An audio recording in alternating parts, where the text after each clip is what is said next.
sorry, I should have said this from start. This is number one rule of training. If you're training, it's a success.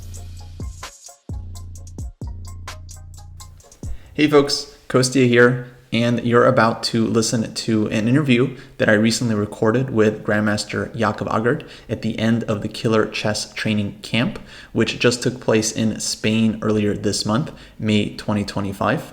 Jakob is one of the top chess coaches in the world. He's worked with a number of world-class players, and I think you can truly learn a lot from him in this discussion.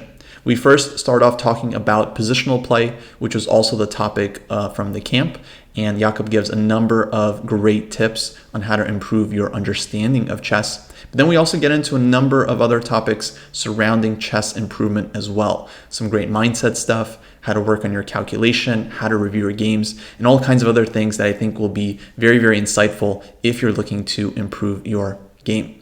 For the YouTube audience, I've included a number of the games and positions and books that Jakob references throughout the interview, so you can check those out on your screen.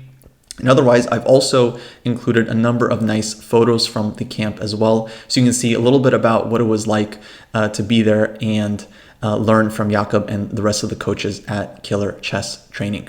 So make sure to check out killerchesstraining.com if you would like to learn from Jakob. And lastly, if you're not a member of the Dojo training program, well, we recently launched 4.0, our yearly update. And so now is a great time to join the dojo as any. So make sure to check out chessdojo.club as well. Alrighty, I truly hope you enjoy this conversation as much as I enjoyed having it. So without any further ado, let's get into it. Grandmaster Jakob Aagaard. How does one improve their positional play? Well, there's many ways to do it, of course, and I'm going to give one suggestion or one strategy. Obviously, I should say you should join Killer Chess Training. I'm doing lectures on positional play and a lot of practical training on positional play at the moment there. So, and it's very cheap. But sales pitch out of the way. I think from me, I like to break things down into their elements. So to understand what weaknesses really are, understand how to deal with piece play, to understand exchanges, to really understand prophylactic thinking. We had in the camp here, we had as one example where we had this famous game 9 from the 1974 match between Karpov and Spassky. And I read about it in another book, and I didn't like the annotations there, and that's why I brought to this camp. There's a move 17, where you, me, and everyone else would have played Queen E2 with white. Karpov played Queen F1. And I even I can't say the word. There's no reason to pretend here. You know, I'm Danish, hypotheia, that Karpov had planned the move a few moves in advance because he played Rook F2, which looks slightly odd, but sort of very flexible, and then the queen went to F1. And the reason why the queen went to F1 was not some very, very, very deep and abstract idea. It was that black wanted to play knight A6 and bishop C5, but now, which you could do after queen E2. You could play like that for white, and Stockfish will say it gives a very nice position. But Karpov's idea was to prevent what he thought was the most obvious positional idea for black, which was to exchange a pair of bishops so white wouldn't have the two bishops anymore. Especially exchange white's good bishops for black's bad bishop. And if these terminologies are new to you, then sort of learning about the basic of positional play is very useful. So he played this Queen F1 move with the idea of knight A6, there was bishop E2, and there was a tactic with something hanging on F6. And I think for Karpov, very often he played this very kind of simple prophylactic. So he's a case to study if you want to understand prophylactic play, and you constantly find out what is black actually trying to do when Karpov is white, and then Karpov's moves make total sense. So yeah, I think if you understand the basics, then looking at games by players who are very good at positional play, and here I'm talking of people who play positionally and technically. So for me, that's sort of a slightly different definition. I know everyone defines things slightly differently. But for me, technically, it's when you play for long-term advantage. Now, I also think I play positionally, and then I try to take your head off. And this is positional and dynamic.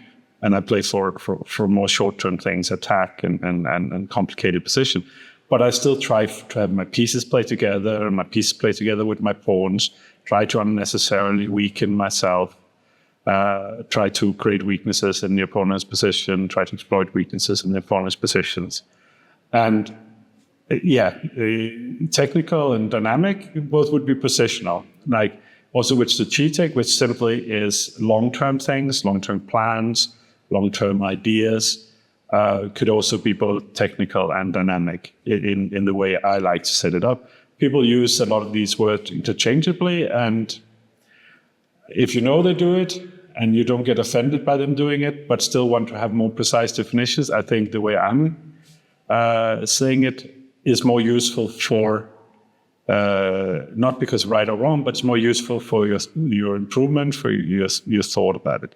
So in the case of, if you don't really know these terminologies, there are a number of good books out there. I remember there was a book like 20 years ago by a Croatian writer for Gambit, which I liked.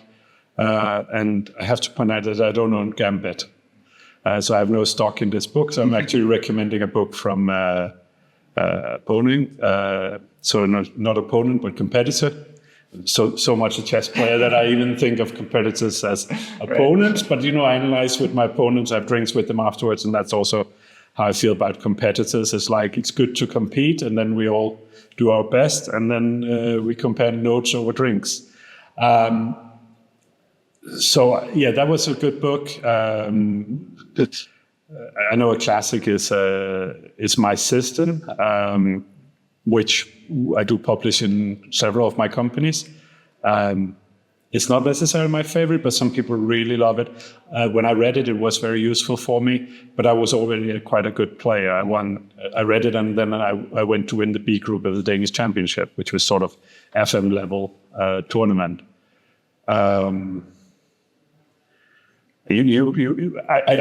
should recommend some more books here for people who want the fundamentals. I would like to recommend the Yasubo series. I'd like to recommend Chess Structures, a Grandmaster Guide by Mauricio Flores, and they're available in many formats, in Chessable, Chess Tempo, Forward Chess, print, paperback and hardback, and I think videos also, both with Arthur for Chessable and Peter Nielsen did a reflective video where he's coming with additional things. And if you don't know who Peter is, he's a coach of the last two world champions previous to Google. So that's a significant person. And also the strongest player of my country in my generation. So we're same age exactly. So okay, to sum up, first you got to understand the basics. You need to know what a bad bishop is. You need to know what a weakness is. Then from there, you mentioned, reading books, good courses, and studying the games of great players. What about, let's say, reviewing one's games? Like, it's very easy to know if you have a problem with tactics because you'll see the blunders in your games. How do you recognize the same issue with positional play? Yeah, so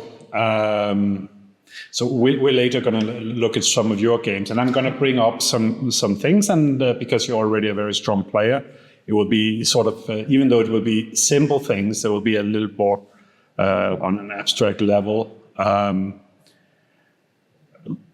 But I think it's very hard for, let's say, what New in Chess calls club players.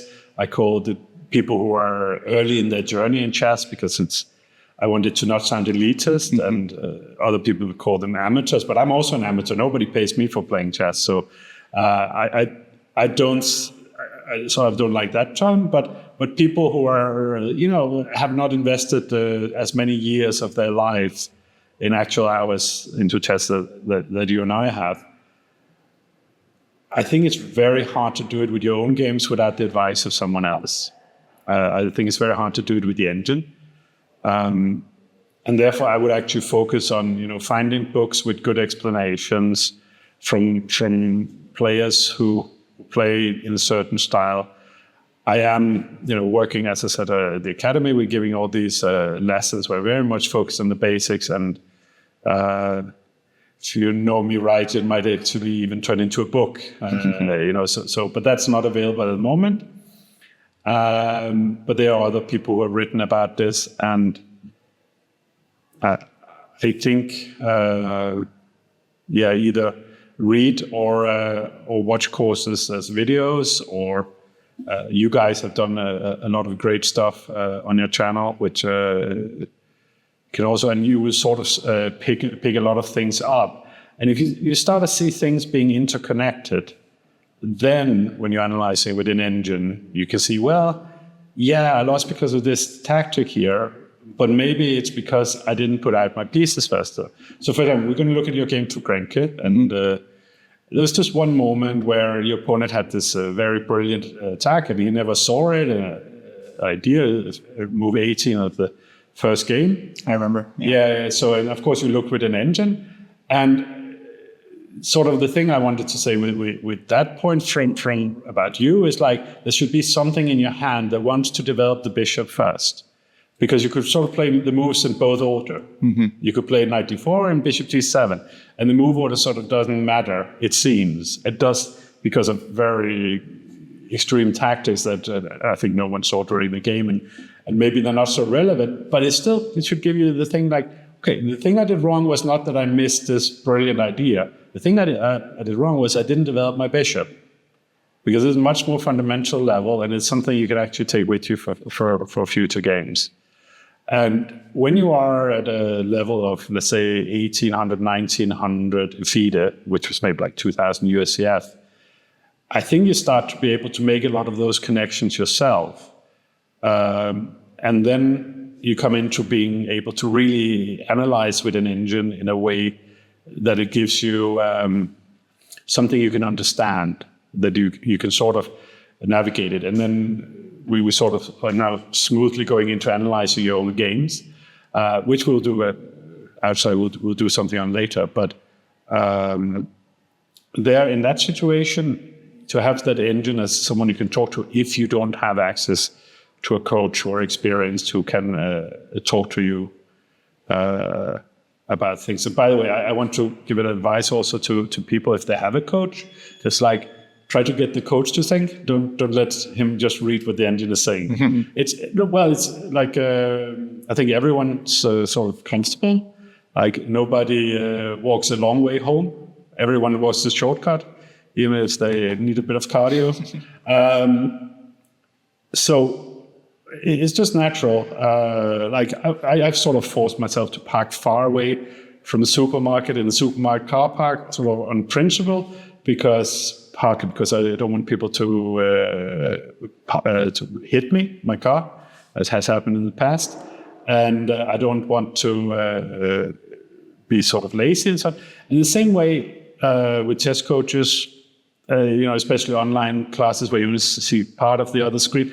It's very easy to just turn on the engine and have it there. I mean, it's very easy work, and most people, when they work, like things to be easy. Okay. But for the student, what's really interesting is to hear the thought process, to see what the coach is seeing, and seeing their imperfections and the humanity, and try to have an interaction with them where they talk about things and explain things and how they see it. And if they're wrong, that's part of the thing. Like, why are they then wrong? And then you can talk about it together. And we had a long philosophical discussion, Stanislav and I, at breakfast at exactly this. And he's also a very eager and good coach, mainly of children. But I was really emphasizing the most important thing for you is to be there with them mentally. And so that's good for the coach, it's good for the coaching, it's good for the student. So that's half of your questions, maybe. Want to answer many more questions? No, you've already preceded multiple of my questions. But one thing I wanted to add, when I was around this level, like 1900, one thing that was very helpful for me was watching commentary. Especially back in the day, I would watch many hours of like Yasser Seirawan, for example. Mm. And when he shows a position, he's focusing on the positional elements. He's not trying to show like crazy tactical lines. He's just saying like, here's what white wants to do, here's what black wants to do. Like, here's what white wants to achieve, here's what black wants to achieve. And then when he would analyze, and like, I think almost any good commentator, when they analyze, it's like the moves that come from their hand are often always positionally sound. And I found that just so interesting. Like, what's the first move someone suggests in a position? It's like, oh, that's the thing I should be looking at too. And then maybe it works tactically, maybe it doesn't, but it's like the thought process was always super helpful for me. And I feel like what you were saying about the coach definitely rings true. Like when I look at a student's games, I definitely try to look at them without the engine first, come to my own conclusions, and then ideally not check the engine if I can. But then if I'm like really unsure, maybe I will check and see if my my thoughts are right. But if I look at the game first with the engine, then I find it very hard to get into like the human side of it and like, oh, what the players were actually thinking and what they were considering. But I want to say we're here in Spain right now. We just finished the Killer Chess Training Camp in Almeria. Beautiful place. I very much enjoyed the camp. So thank you for inviting me, first of all. You're very welcome. And thank you for asking to be invited. My pleasure.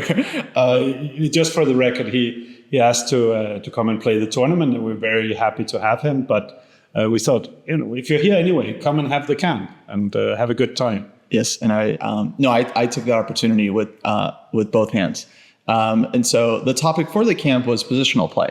Yes. And so we had you here. We also had Grandmaster Renier Castellanos, Julian Arizmendi, fantastic coaches as well. And so I got a chance to work with everyone.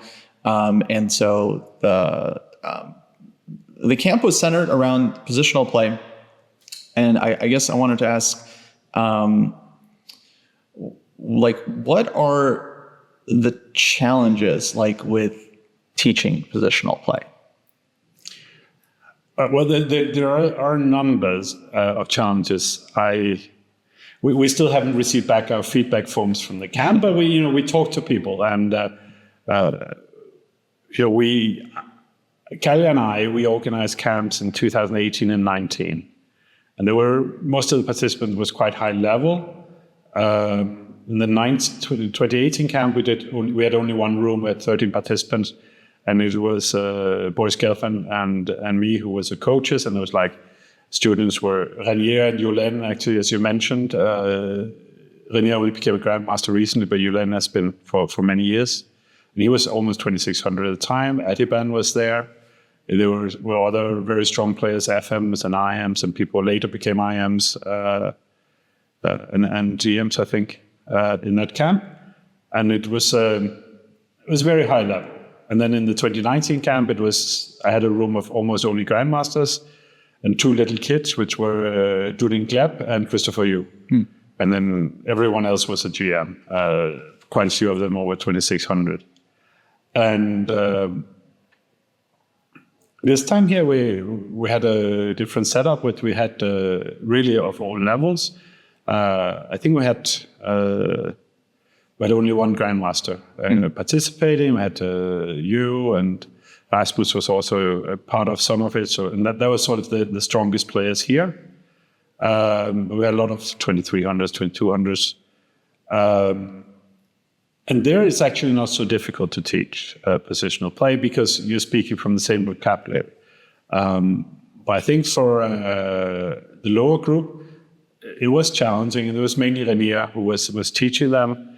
And it's sort of, some of the things that was difficult for translate for some people was that, so we had the position, I don't know how much you can see the board here, yeah, but I can put you put the YouTube audience. You put on the first exercise, I think the first day, which was, I think like a Catalan kind of position or something, where I will put up the position first. You can pause the video and try to guess.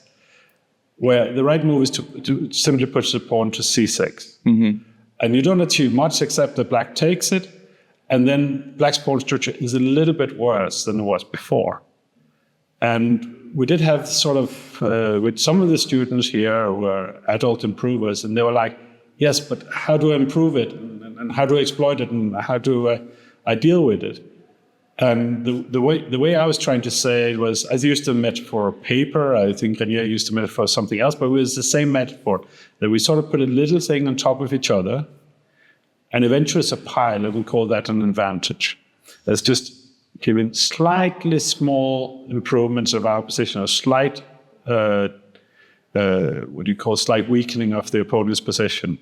And you just slowly try to make something out of it. And then the way of exploiting it will come by itself. And I told this story at some point, that I sort of had two experiences that were very eye-opening for me in my own development. And one of them was, I was already quite a good player. I had been 2450, maybe I was lower at this point, but I was in a camp with only grandmasters, and Martoretsky was teaching. And the way I snuck myself into the camp was organizing it together with Peter Hein-Nielsen. And at some point there was some calculation exercise, and I didn't solve it, and everyone else solved it. And when they gave the solution, I said, yeah, I saw this, but this. And it's even material, and I didn't see that was so clear. And they were like, oh no, but there's weak pawns and so on, it's very obvious. And I didn't get it. Like I understood what they were saying, but I didn't have the sort of the feeling of this will count in the end. And I think that is a huge problem for a lot of people who talk positional, say, yeah, I see the pawn structure got worse, but then what? Then nothing. It will just happen. You keep on playing, and you just improve your chances a little bit. I think this mental thing for people with positional play is maybe the most difficult. I had a similar experience with Boris Gelfand. We were writing a positional decision-making in chess together. And I know you made like a video or two on it on your channel, which I saw at the time and I liked.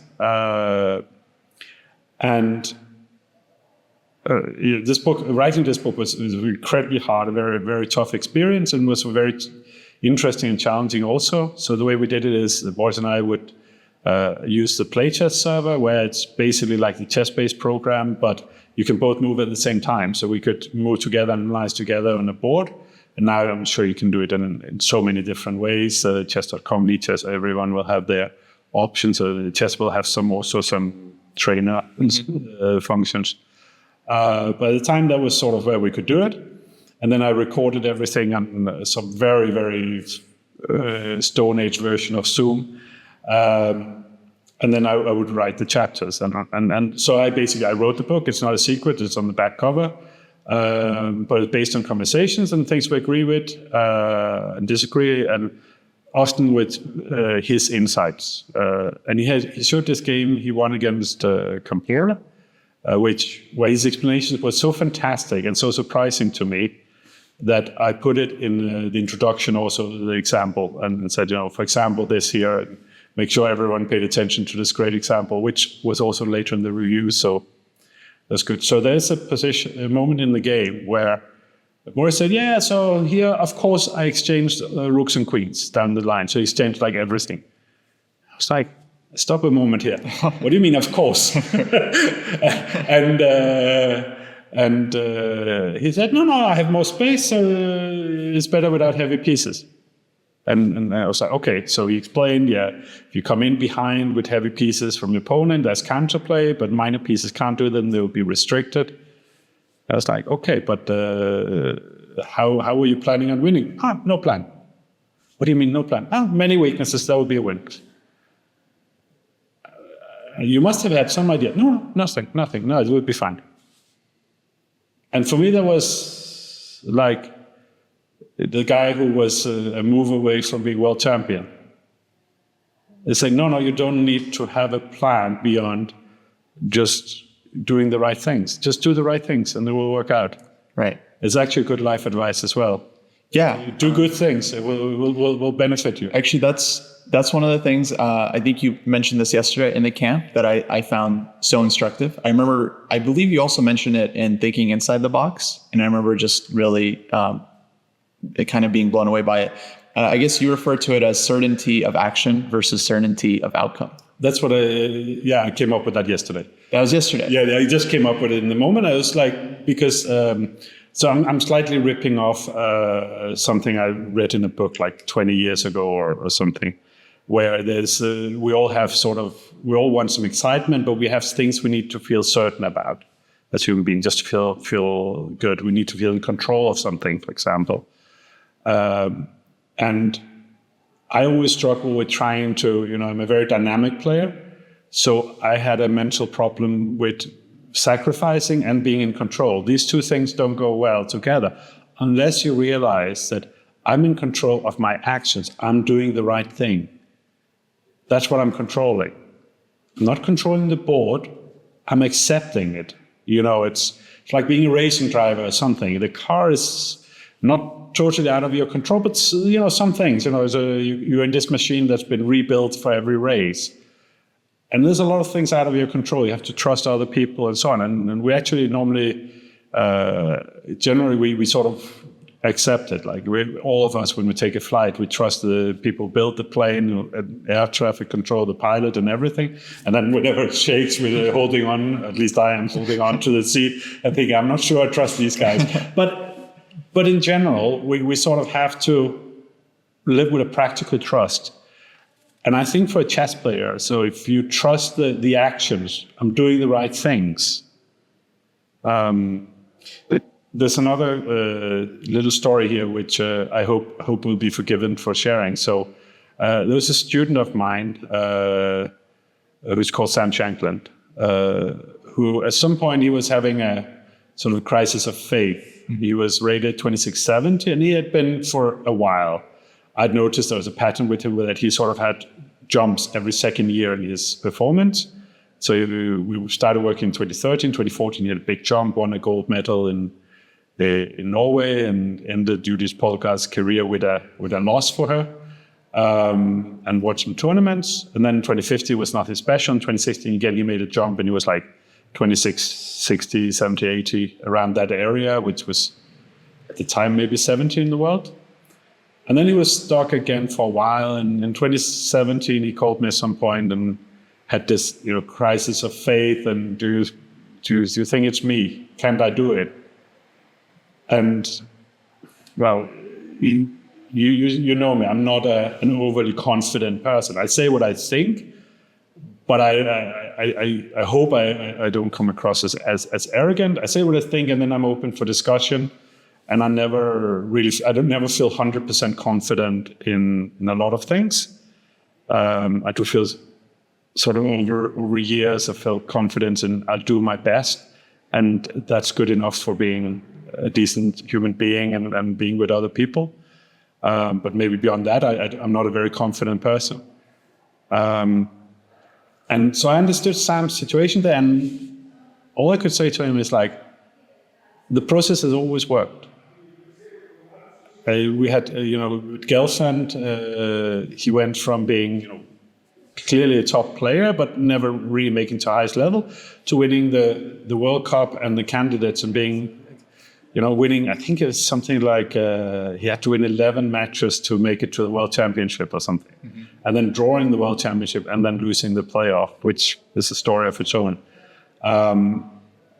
Through work, focused work, not through brilliance or anything. The guy was already bald, and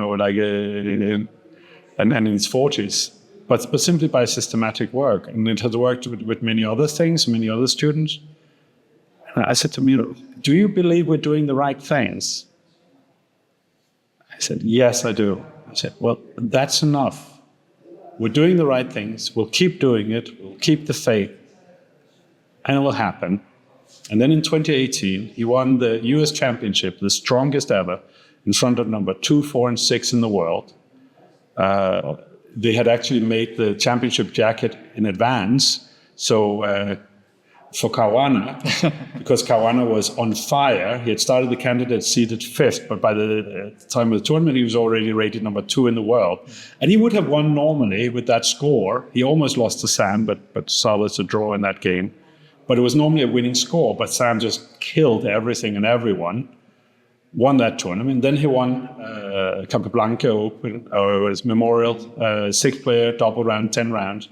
I think with like a 1 or 1.5 point margin. And then he went to win the Pan American Championship in Paraguay, Uruguay or something. And suddenly he was number 21 in the world. And, the crisis of faith was over. And it's just this believe in the process, believe in things, and believe you're doing the right things. And when it comes to positional play, I think a lot of us has a feeling problem, like an intuitive lacking. I have the two bishops. How will I be sure that works in the end game?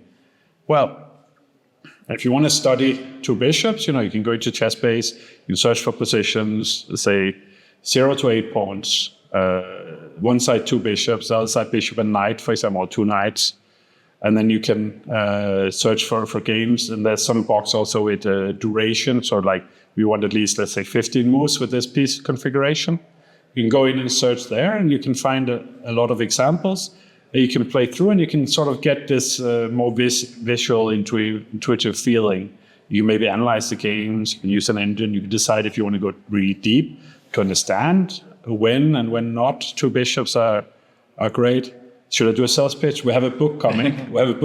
By Cyrus Lakdawala.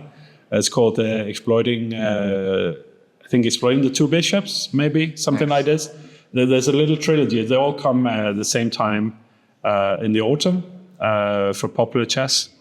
So exploiting the weaknesses, exploiting two bishops, and exploiting space advantage. So, if you want to understand some positional concepts, there will be three available there, available from Amazon and any decent bookshop. And if your local bookshop doesn't carry the books, it's not decent. There's many good books out there. I just want to. You have a reading list somewhere, I think. Yes, we have a list on the Dojo site with lots of great books. I mean, there's no shortage of good chess books.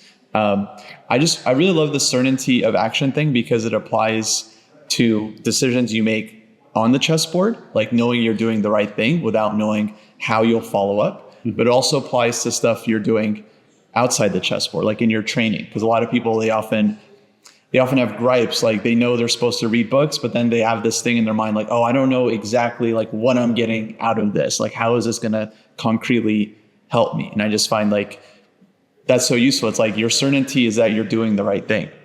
And then it's like, if you feel like you're doing good work, you will improve. Like you don't have to worry about exactly like how you're improving or like how much, how quickly. It's like, just do good training, and then eventually it will come. Yeah, so there's three small points I want to make to this.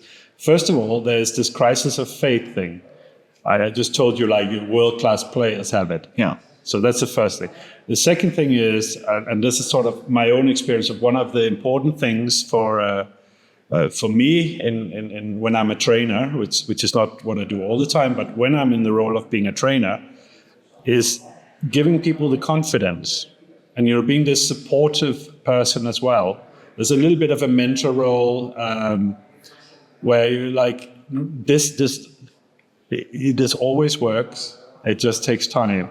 We don't know how much it works. We cannot promise everyone that there will be the new Abdusattor of Shankland, Gelfand, Brunello, Sokolowski, whatever I can mention of people I've worked with. But there will be real improvement, and it is normally lasting. And a little bit, let's quote the great philosopher Noel Gallagher, you can have it all, but how much do you want it? So there are these 2 points, and I had a third one, which was really great. And unfortunately, the old age set in very, very recently, and the third point here that we'll probably rediscover later in the conversation. Sure. But yeah, I think for people in general, it's like don't expect too much too soon. Don't be feeling you have this incredible rush to have outcomes. This method of working has been done for a long time. Now, not everything works equally well with everyone. If something is recommended and it's for you personally is torture, find another way of learning. Don't inflict unnecessary pain. We can talk about micropain at another point if you want, which is an important little term. But yeah, no, certainty of action, that I'm doing the best I can at this moment, Right. which is, I think, is much better than I'm doing the right thing. I'm doing the thing I think is right at the moment. And sometimes people are not doing what they think is the right thing, but they're avoiding doing what they know is the right thing. So, yeah, I eat too much maybe. No, that was great. It feels right at the moment, but down the line, I should maybe watch out. Okay, we had some questions from Twitter. I picked the best ones. I've got Bring 'em. Got some here. The first one was, how much should adult improvers play over the board chess in a given year? Again, like it's very beneficial to play and then to really reflect upon your games. If you try to learn a few lessons from every game. When I was an IM and I was trying to come to GM, which took a very long time, 10 years, I think, from memory, I would often write down like 3 things I learned from a game after analyzing it. And I thought that was very useful. And some sort of reflections on the game. Games are fantastic training sessions because you really care, you're really motivated, hopefully. Mm-hmm. Otherwise, it's hard. But there are people who improve just playing occasional league games. I know US leagues is not really the same as in Europe. But like, for example, the Danish league, we played over 6 weekends, 9 rounds. And that was a huge part of my games the last half year.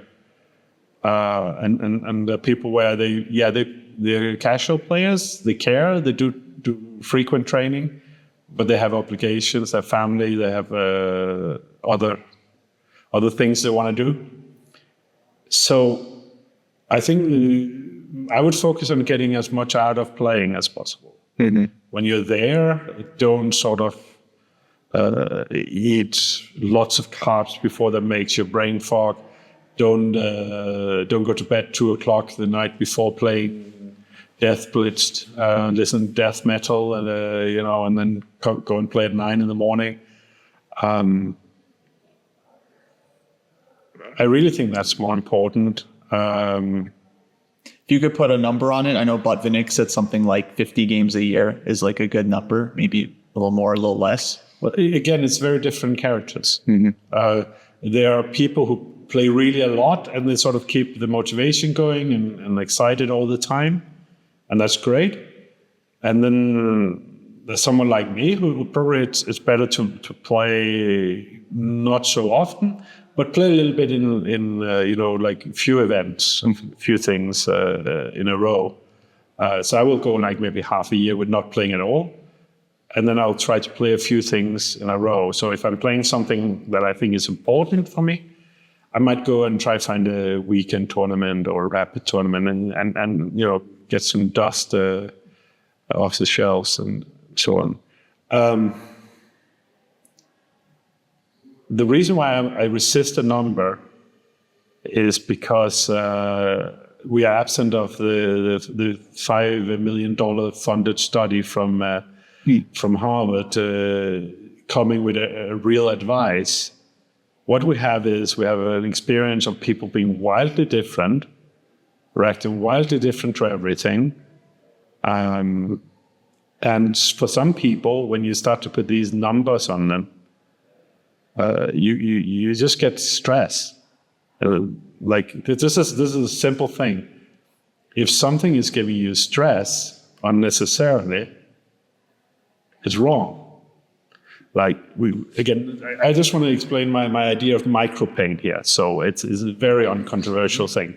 So essentially, that you go to a chiropractor after hurting your back and so on. I had when I was in San Francisco last year, I had an Uber driver who fell asleep and had the world's smallest crash, but I still have some back pain from it. But I go to the chiropractor and they're like, when I do this, what does it hurt? It's a 2. When I do this, what does it hurt? it's a 7, and then when we come down to below 1, but it's not 0, this is what I call micropain. So we all have this feeling of like being tired, and it feels uncomfortable in our body. That's a good example of micropain. Now, another way of micropain is frustration. And there's healthy frustration, there's unhealthy frustration. Like here earlier, someone had misplaced a chess block, and they were running around to find out where it was. Let's say that's negative frustration because it has no point. But if you're trying to do something you cannot do already, you have to sort of push yourself a little bit. Now, we're all comfortable animals, most of us, like, 99 point high number. We want to do things that are comfortable, Most of us are quite happy to sit down and watch a sport we don't understand, but we're quite reluctant to go and do a sport we can't do. It's a very simple thing. But to get better at something, you have to try to do something you can't already do. So you have to go through a process that's frustrating. And sometimes with, like, for example, with this camp here, with some people, they were not really getting it instantly. And they were maybe expecting it to be different explanations than we were given. They already had some preconception of things working differently. There was, you remember, there was one argument with another guy who constantly wanted to turn things into short-term things. Mm-hmm. And this idea of the long-term thing, he wasn't open to it. And we can play chess in many ways. It's fine. I didn't have a problem with taking the discussion. I think the discussions helped everyone to clarify how they view it, and everyone ends up thinking about chess slightly differently, and it's great.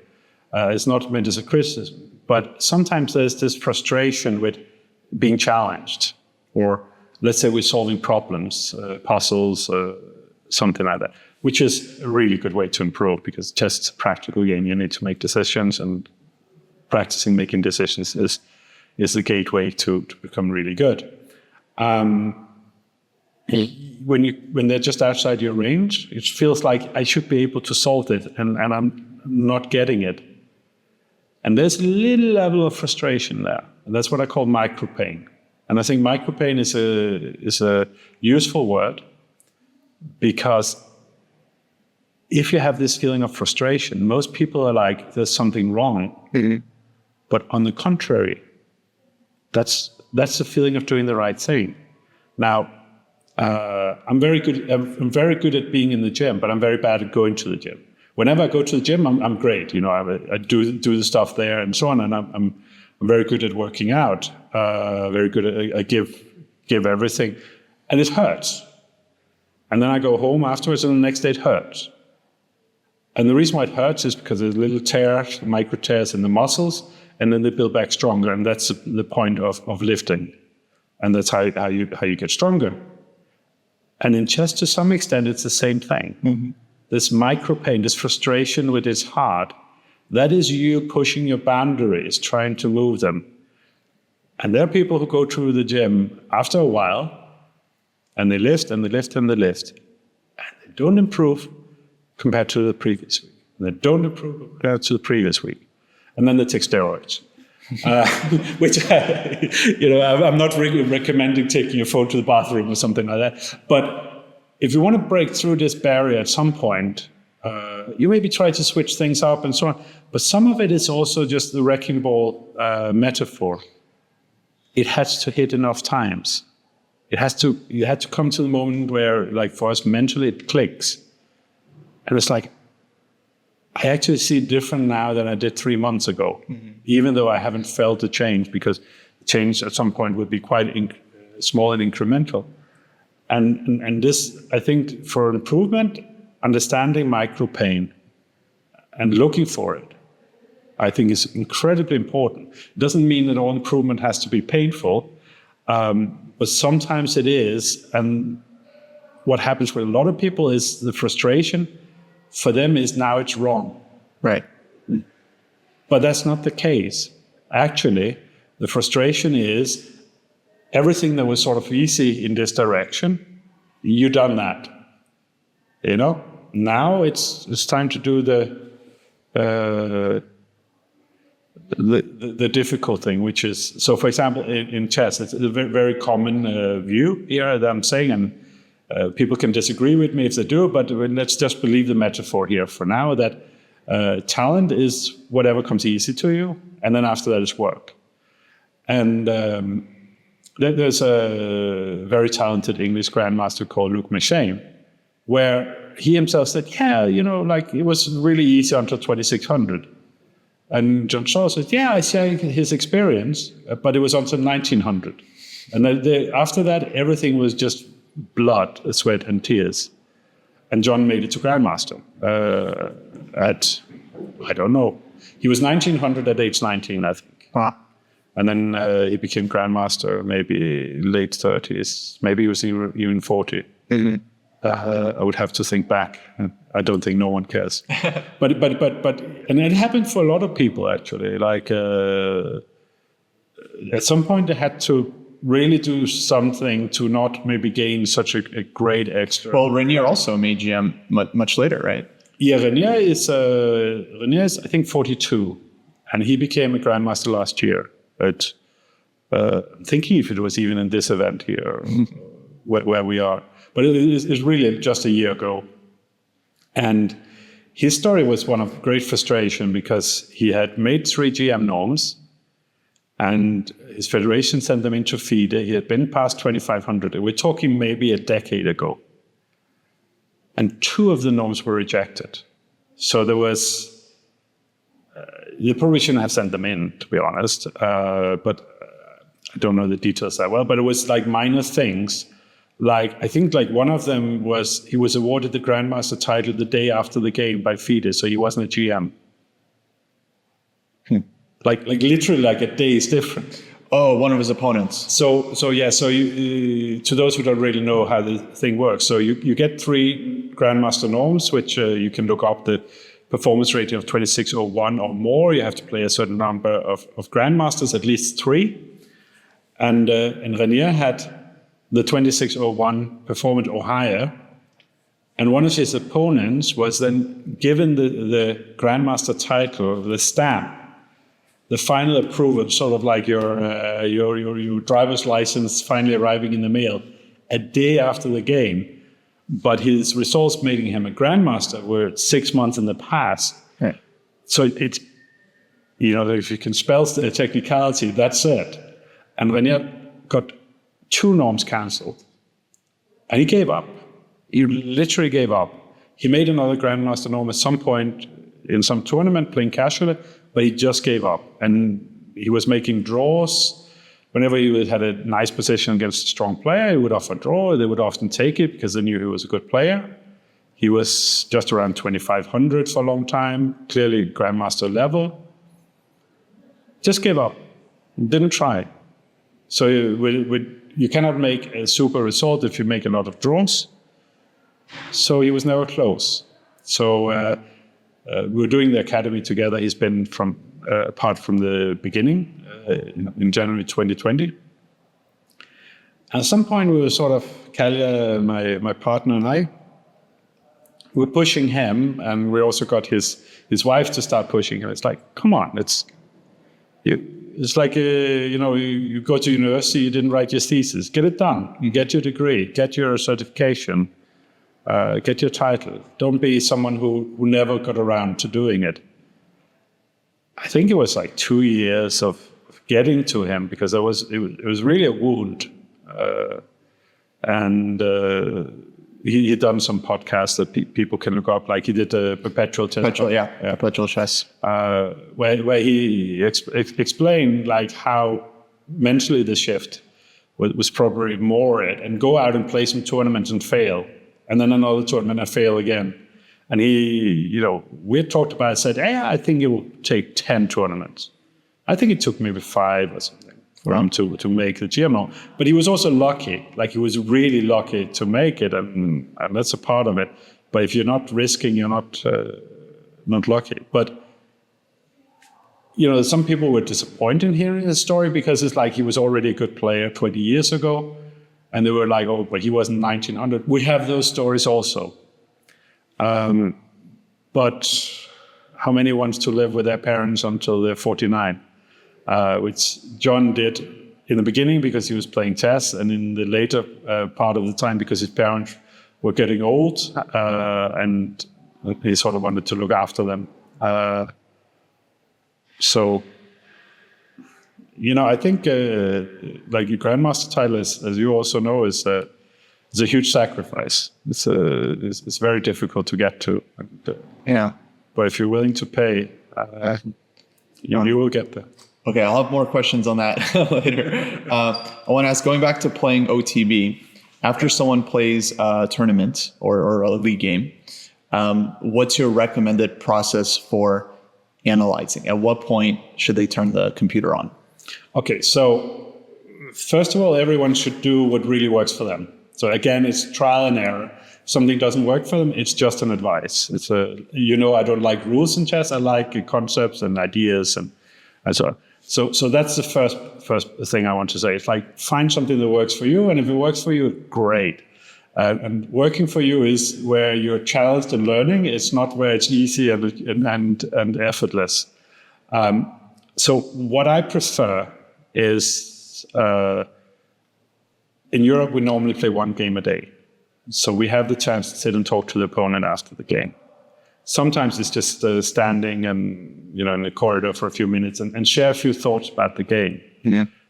But I like frequently to sit down and move the pieces and talk about the thought process of the opponent and my own. And I think that's very valuable. Some people like to do it, some people don't. So if you like me, seek it. You'll have a 50-50 rate, I think. In Denmark, we're very used to doing so. I play a lot league games there, so we do it a lot. That's sort of my first thing. The second thing is putting the game into Lichess or ChessBase or whatever software you're using. Put it in without the engine being turned on. So you put in everything you've seen. So you have sort of your narrative is there. And then I would put on the engine and go through things. And then it's really important not to say, oh, the engine says I should go here, here, here. But to sort of have like, why does this work? Could I have found this? Is this something that will help my understanding of the game and the thought process? And try to make these kind of discoveries. And try to see if you can simplify the knowledge. Like we were talking about this 94 bishop g7 moment from your game,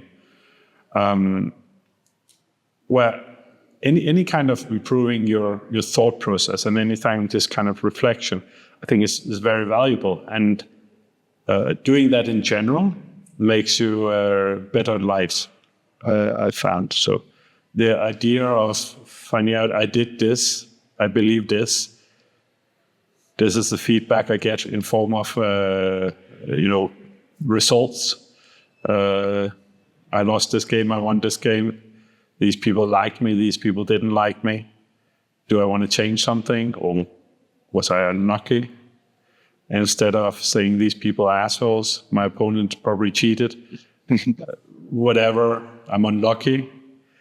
Chess doesn't really have luck so much. That's a little bit, but it's something like, what one of the most extreme examples I heard was someone who prepared a wild gambit, but never played it before, and prepared to play with a grandmaster.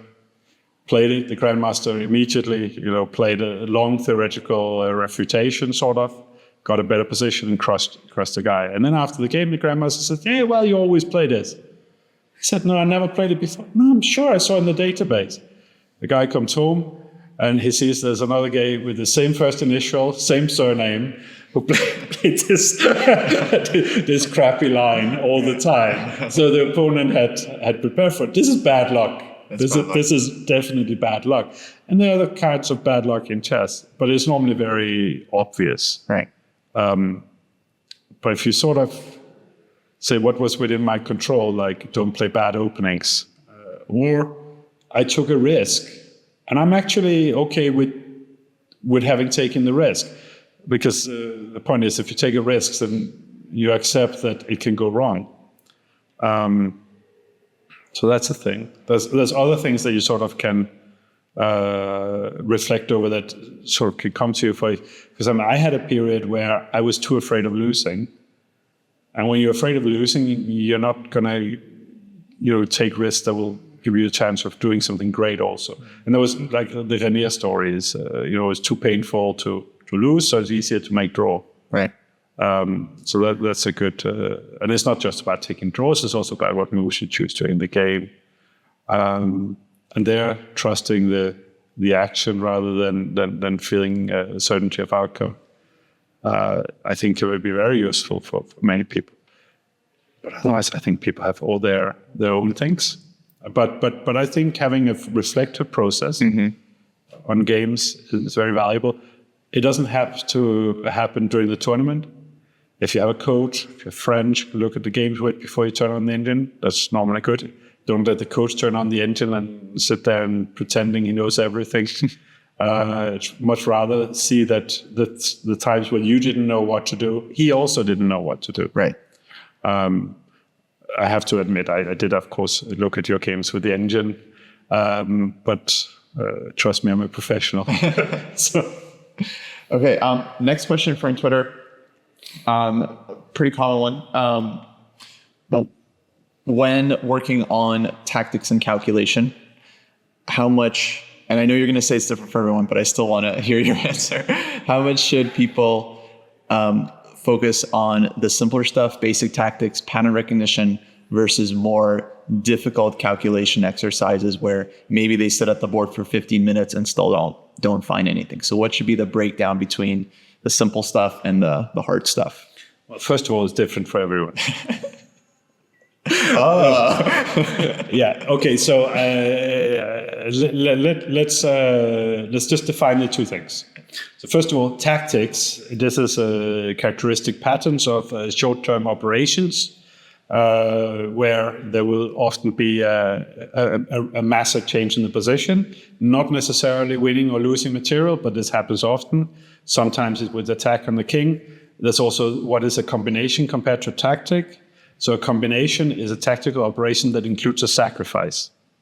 Oh, okay. That's someone told me that. I was already almost a GM before I did this. I don't know the names of all the combination types. I look them up just like everyone else. So that's tactics. Calculation. And I normally ask people, what do you think calculation is? And I'm going to ask you again, what do you think calculation is? Well, okay, I like your definition, which is I've always, related to it. Calculation is looking for moves or ideas that you don't automatically see. Yeah. So let me just use a moment to explain this, how I think it. So if you think of the chessboard as a magic mirror, you look at it, and there's simply all this chess that comes at you. And the more chess you have consumed, the more chess the magic mirror will give to you. And you look at a position, and things just come to you for free. It's fantastic. That's what we call intuition, which is a pattern recognition, pattern completion process. There's only one problem with this. The chessboard is not a magic mirror. Actually, it's a construction of entirely its own rules and reality, and doesn't really care about how the human brain is created. We created the board, and the rules, but they govern by their own. It creates their own universe, let's say. And reality is that the chess we have consumed is not necessarily chess that's right in front of us, or the best chess that we have the ability to play in position. But because we have consumed a lot of chess, we're able to recognize a lot of things. So the stronger you get, the more things you can recognize. That's what symbols are about. Grandmaster recognizes a lot of things, and the hand is making the moves, if done right.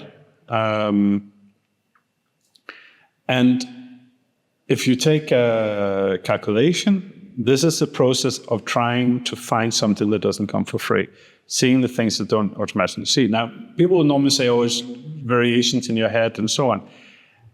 And there's nothing wrong with that definition, but I don't find it helpful for me to find out what I should be doing. And I train calculation a lot, and sort of I have a 3-step process here. And this is going to seem like the most childish thing you've ever heard, but teaching it to very strong grandmasters helped improve their play. Find the options, analyze the options, think about the options, whatever you want to call it. Play the one you like the best. That sounds like something you learn in the first grade, right? Yes. Yes. But reality, what happened to us as human beings is we will see an idea and we get this feeling of being a genius. I saw this amazing idea. And then you try to make it work in 5 different ways.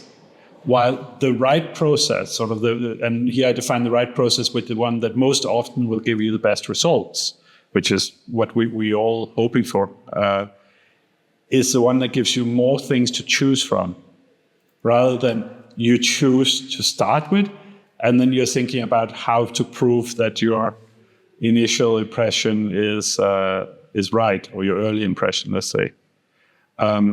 So this thing of actually finding a lot of options is really important. There's another thing about calculation which I always try to bring up, which is even very strong players. When you have complicated positions and you have a number of options on every move in a variation, when you come out to 3 moves deep, it's just this big spider web of options. They can't see it. It can't be done. Often they have a very good feeling of this makes sense and this doesn't make sense, right direction, wrong direction. But unless the lines are very narrow, calculating long variation doesn't happen. Carson doesn't do it. Renier doesn't do it. Sometimes if the lines are sort of very straight, they can be calculated. And then a player can go very, very deep, but it's almost like only one option on every move. Remember Alekine in one of his books has something like he calculated 19-move line.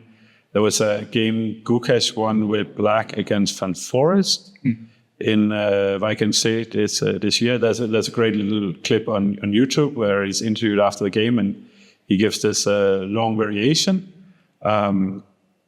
And it should be said that early in the game he sort of had a one-move mistake. So both things can happen to a strong player. But that was the aberration. It is not normal, and nobody's going to be able to do it, and don't expect it of yourself. But try to be able to find options, sort of see what happens. And a good way of option is it's not a move, it's an idea. So in Russian, the word is candidates, and it sort of came into the English language, but it's a weird word for the English language. I don't really think it works as well for us. Ideas and options are much more natural words. Mm-hmm. And I normally say an idea is at least 3 half moves long. My move, your move, my move. Some sort of direction. And normally when students says, oh, I want to play this, like, no. Give me a little more. What direction? Oh, I don't know. Okay, it's check. I can only go one place. You cannot have not have the next move and think that this is a serious option. You sort of try to develop options. And for me, when I calculate, and what I try to get my students to do when they calculate, is to slow down and actually try to find options that doesn't come quickly. And we all know that when we look at a chessboard and we see maybe 2 options, to find a third option suddenly can be really, really difficult, something that makes sense. And training doing that is when you are doing calculation training with tactics, is the whole game. It's finding the ideas, and then usually things just work out. And then you sort of recognize, oh, it works because pop, pop, pop. I did, before I started working with Boris, so we were playing a rapid tournament in Italy.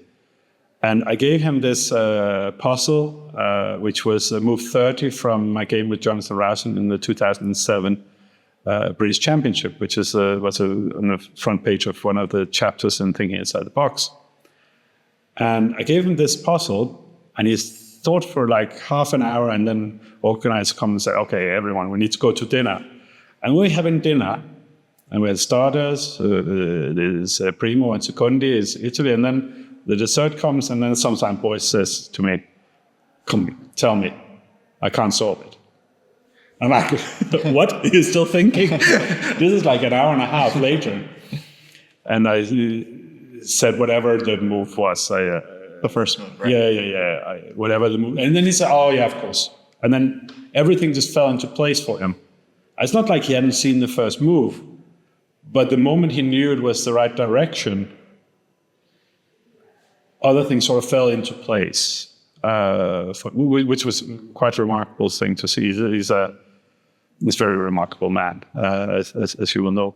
And I think for many, if they're studying tactics, sort of as calculation, which I would put at, if you get 1800 level, maybe do it up to 50%, but at least try to do it like 20%, so like 20 to 50%.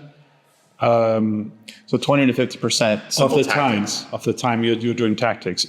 Do harder tactics where you're trying to solve up to 1800. When we get to your level, which is 2400, I think 50% is sort of the minimum. But maybe the maximum is only like 70% or something. It's far less than you would think. And don't try to have extremely difficult ones necessarily when it comes to you. But we're still on 1800 here. Try to use some of the time where you are training your thought process to go a bit deeper, and try to find more options and try to really go deep. And when you find other options, try to sort of work them out. And a lot of the time you'll find micro-pain frustration and so on because it will be beyond you. There are many great puzzle books. Personally, I like The Woodpecker. It paid for my car.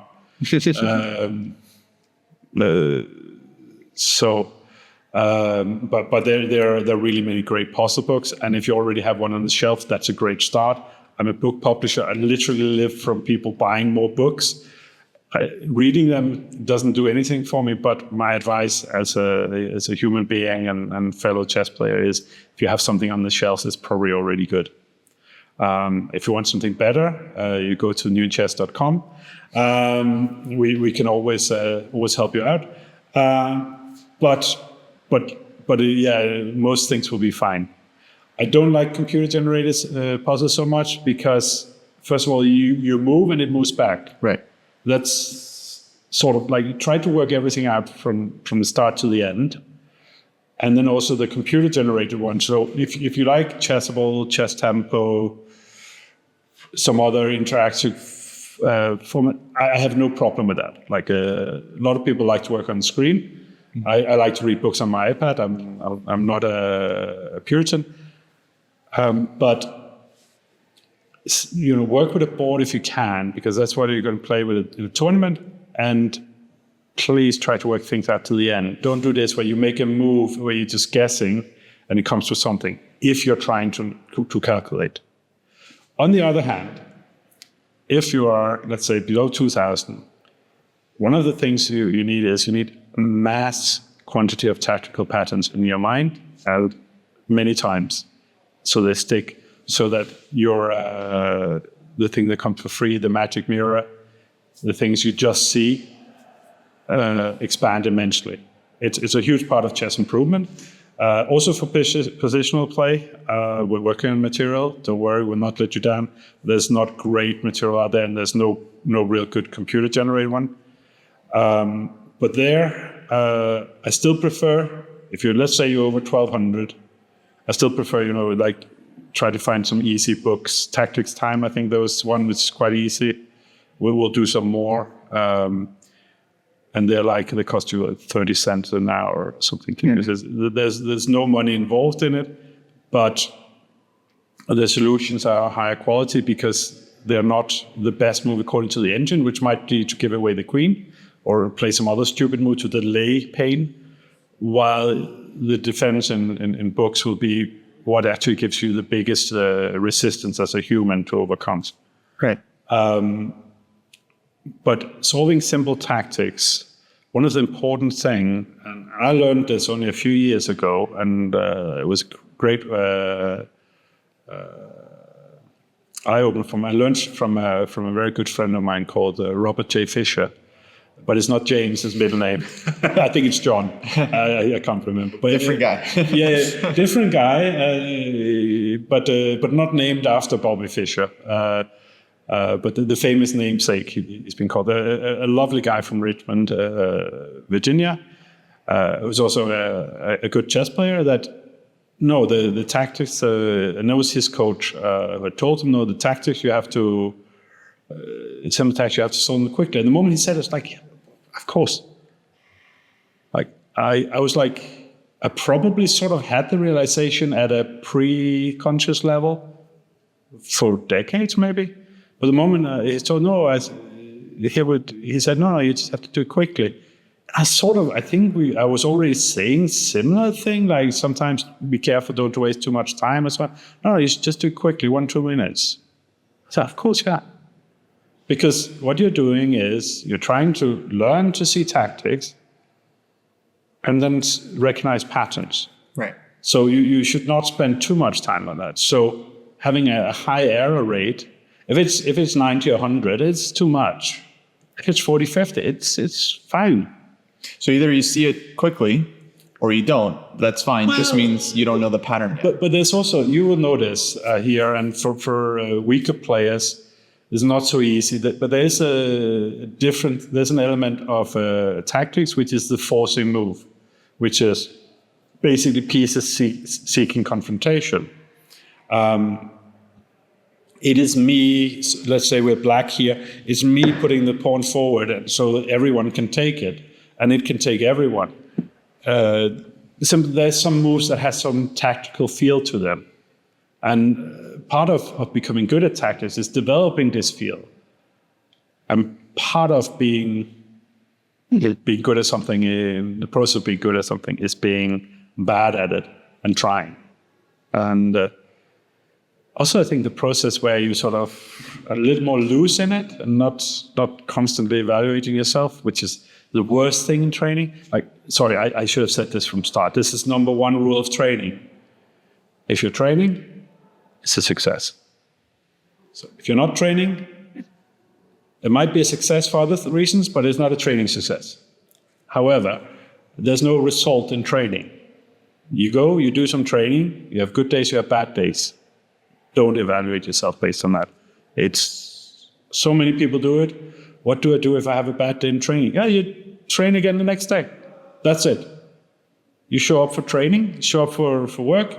Oh, what should I do if I had a bad day? Like people in my class, today I did very bad. Okay, next time you'll do better. It's not a competition, it's training. It's just training. Calm down. Anything where you emotionally put on it prevents you from doing it in the future. You don't want to do it because it's emotional reaction. And that's also with simple tactics. If you are with a loose hand, whether it's a book, you look at like, oh my God, I'm an idiot, and then continue to the next one, or it's on a program and the program says you're an idiot. You say, well, yeah, you have a point, and then you go to the next one. Don't take it personally. Don't evaluate yourself. Don't compare yourself with anything else. Just trust the process. Certainty of action. Right.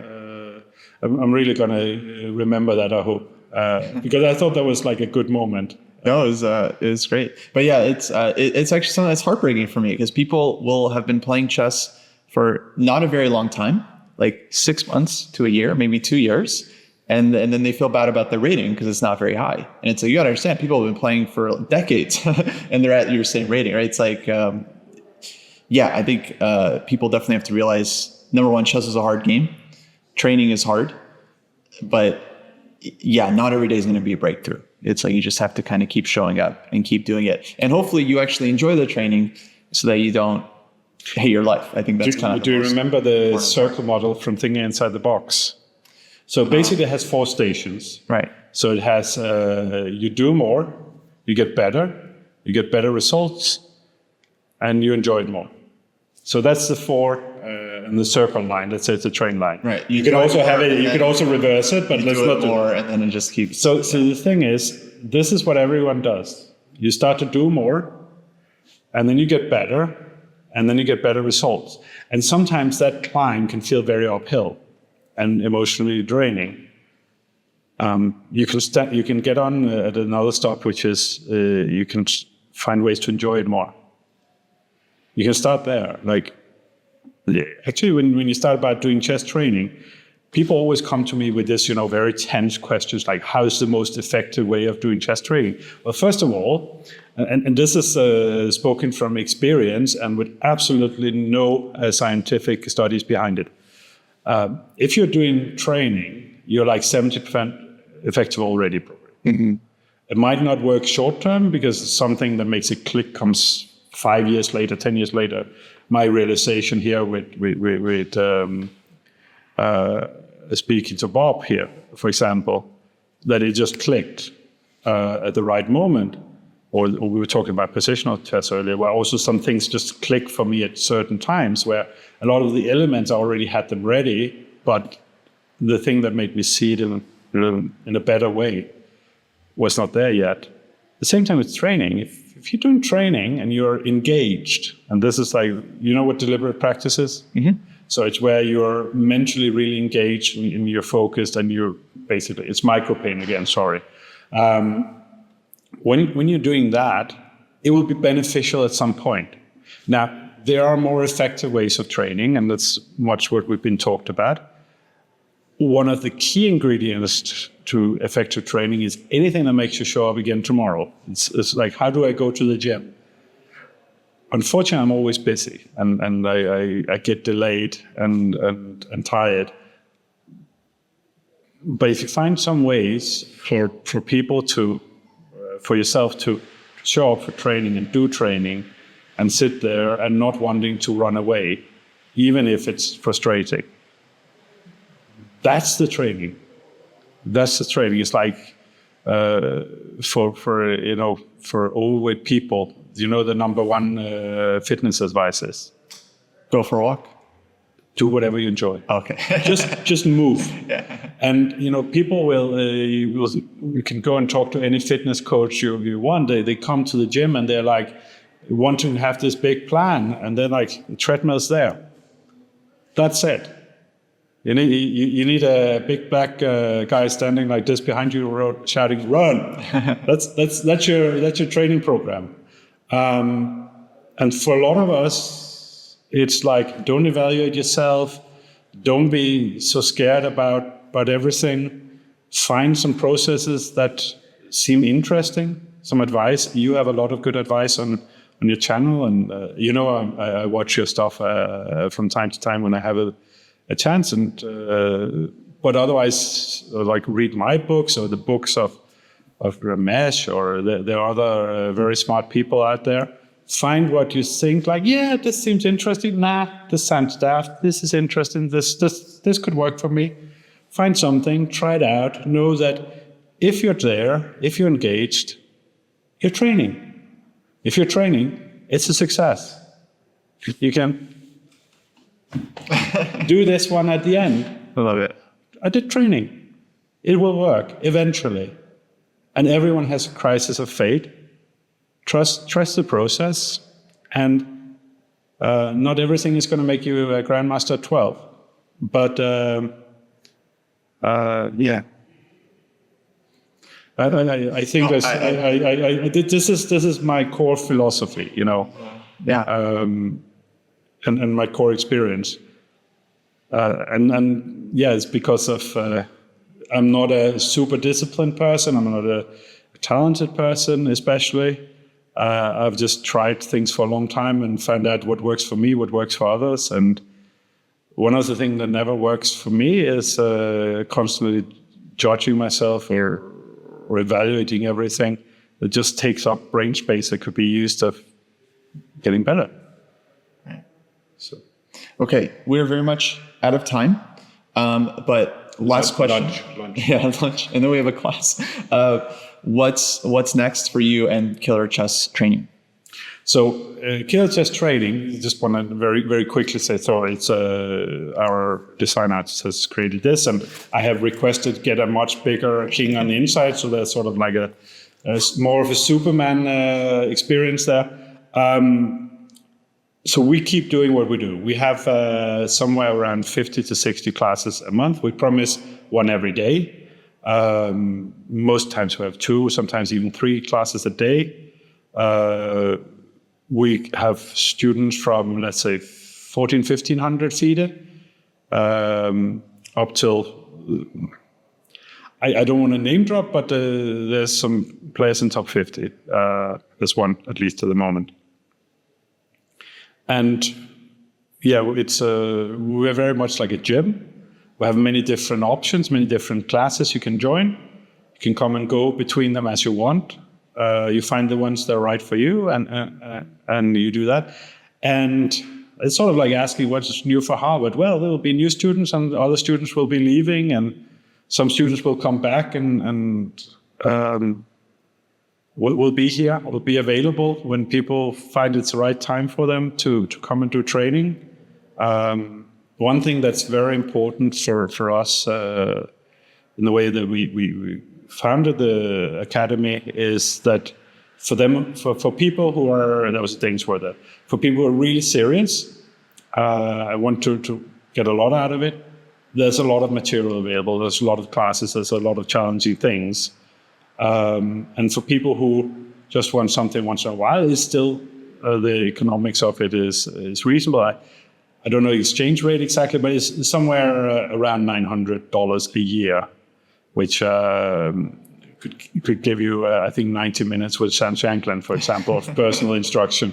So it is cheap for some people, and we have a number of Indian students. It's certainly not cheap for them, but it's good value. We have many different coaches who do things in many different ways, and I'm one of them. I don't do the admin. I don't organize the things. I own 8 companies or something, and I only do things that only I can do. And in this case, I come and do classes, and I have to do one in 25 minutes. And otherwise, I write books. I'm going to create another publishing house soon. It will come end of this year, start of next year. That will be focused more on the great part of chess players who are below 2,000 in rating and want to get better. There'll be some everyman books who will get reprinted in there, and there'll be some new books. And Renier and I will do a complete training system from let's say 1,200 till 2,800. Nice. Jakob, thank you so much. It's been a pleasure. Thank you for coming. Absolutely. All right, folks. Take care. Thank you.